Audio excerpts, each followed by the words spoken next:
প্রথম যেটা করা উচিত হলো ওকে দল থেকে বার করে দেওয়া উচিত, এই অনন্ত মহারাজকে। নেতাজি সুভাষচন্দ্র বসুর মতো দেশনায়ক সম্পর্কে বিজেপির সাংসদ অনন্ত মহারাজের মন্তব্য ঘিরে নিন্দার ঝড় উঠেছে। কঠোর শাস্তিতে সরব বিভিন্ন মহল। এবার অনন্ত মহারাজের বিরুদ্ধে কড়া পদক্ষেপের সওয়াল করলেন বিজেপির প্রাক্তন রাজ্য সভাপতি তথাগত রায়। এই মহারাজ যে কথাগুলো বলছে এগুলো তো শুধু আপত্তিজনক কথা নয়, চরম আপত্তিজনক কথা নয়, এগুলো মূর্খের মতন কথা। বঙ্গবিভূষণ কেড়ে নেওয়া হয়েছে, আরো কিছু কঠোর পদক্ষেপ নেওয়া উচিত।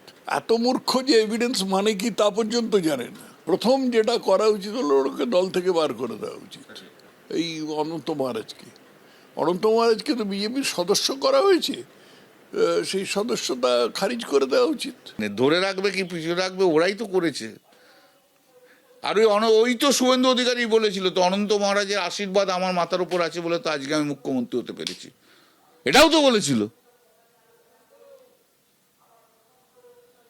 এটাও তো বলেছিল নর্থ বেঙ্গলে যে অনন্ত মহারাজের আশীর্বাদ আছে আমি আগামী দিনে মুখ্যমন্ত্রী হব, এটাও তো বলেছিল শুভেন্দু অধিকারী। নেতাজি সম্পর্কে অবমাননাকর পোস্ট নিয়েই বুধবারই হুঁশিয়ারি দিয়েছিলেন খোদ মুখ্যমন্ত্রী। যারা সোশ্যাল মিডিয়াতে নেতাজি সুভাষচন্দ্র বসু সম্পর্কিত অপমানজনক মিথ্যা অপপ্রচার করার দুঃসাহস দেখিয়েছেন, ভারতীয় ন্যায় সংহিতা অনুযায়ী সেকশনে কেস হবে।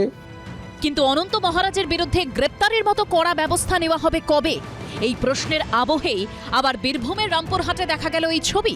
রামপুরহাটে নেতাজি সুভাষচন্দ্র বোস রোডের নাম বদলের অভিযোগ উঠল বিজেপির বিরুদ্ধে। ভাইরাল হওয়া এই ছবিতে দেখা যাচ্ছে গেরুয়া বোর্ডে লেখা রয়েছে নতুন নাম ডক্টর শ্যামাপ্রসাদ মুখার্জি রোড। তার সামনে দাঁড়িয়ে রয়েছেন রামপুরহাটের বিজেপি বিধায়ক ধ্রুব সাহা, সঙ্গে রয়েছেন রামপুরহাট পুরসভার তৃণমূলের চেয়ারম্যান সৌমেন ভকত। বিজেপি আরএসএসের যে সংস্কৃতি, তারা স্বাধীনতা আন্দোলনকে তারা স্বীকার করে না। স্বাধীনতা আন্দোলনের ইতিহাসকে পরিবর্তন করাই হচ্ছে তাদের একমাত্র লক্ষ্য। যারা নেতাজি সুভাষচন্দ্র বসুকে তেজর কুকুর বলেছিল, কোন সিপিএম? যারা নেতাজি সুভাষচন্দ্রকে হিটলারের দালাল বলেছিল, তাদের কাছ থেকে নেতাজি সুভাষচন্দ্রের সম্মান রক্ষার জ্ঞান আমাদেরকে নিতে হবে।